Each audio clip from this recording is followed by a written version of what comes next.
100% പ്രതീക്ഷയോടുകൂടിയാണ് പോകുന്നത്. നമ്മൾ സമരത്തിൽ 4 വർഷത്തോളമായല്ലോ. അപ്പം അന്ന് മുതൽ നമ്മളെ കൂടെ നമ്മളെ കാര്യങ്ങളൊക്കെ വന്ന് കാണുന്ന ആളാണ് ഇപ്പോൾ മുഖ്യമന്ത്രിയായിട്ട് വന്നിട്ടുള്ളത്. അപ്പോൾ ആ ഒരു പ്രതീക്ഷയിലാണ് നമ്മളെല്ലാ കാര്യങ്ങളും നമ്മളെ പറയുന്ന നമ്മളെ ആവശ്യങ്ങളൊക്കെ എന്തായാലും അംഗീകരിക്കും. നമ്മളെ മനസ്സിലാക്കിയ ഒരാളാണല്ലോ, ആ ഒരു പ്രതീക്ഷയിലാണ്. വി ഡി സതീശനൊപ്പം നിന്നതാണ്, നഷ്ടപരിഹാരം ഉൾപ്പെടെ തരികയും ചെയ്തിട്ട് ഇപ്പോൾ എന്താണ് പ്രധാനമായും ആവശ്യപ്പെടാൻ പോകുന്നത്?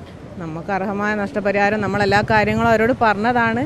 ആ കാര്യങ്ങളൊക്കെ നമുക്ക് ഇന്ന് പറഞ്ഞ് അവതരിപ്പിക്കുക എന്നുള്ളതാണ്. ഒന്നും കൂടെ നമ്മളൊന്ന് കണ്ടിട്ട് അവരെ എന്താ പറയുക, നമുക്ക് ആ ഒരു വലിയ ശാരീരിക ബുദ്ധിമുട്ടുകൾ ഇപ്പോഴും ഉണ്ട്. കാരണം നല്ലൊരു തുടർ ചികിത്സ ലഭ്യമാക്കാൻ പോലും കഴിഞ്ഞ സർക്കാർ നമുക്ക് ഒരു സഹായം ഉണ്ടായില്ല.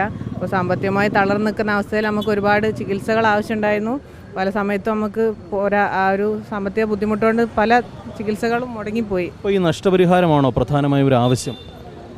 തീർച്ചയായിട്ടും നമുക്ക് അത്രയും നമ്മൾ ആദ്യം പറഞ്ഞുകൊണ്ടിരുന്ന നമ്മൾ സാമ്പത്തികമായിട്ട് അത്രയും പ്രയാസത്തിലാണ്. നമുക്ക് ഭയങ്കരമായ ബാധ്യതകൾ വന്നു, പലതരം ചികിത്സ 5 വർഷമായി. എത്ര രൂപയാ നഷ്ടപരിഹാരമായി പ്രതീക്ഷിക്കുന്നത് സർക്കാർ?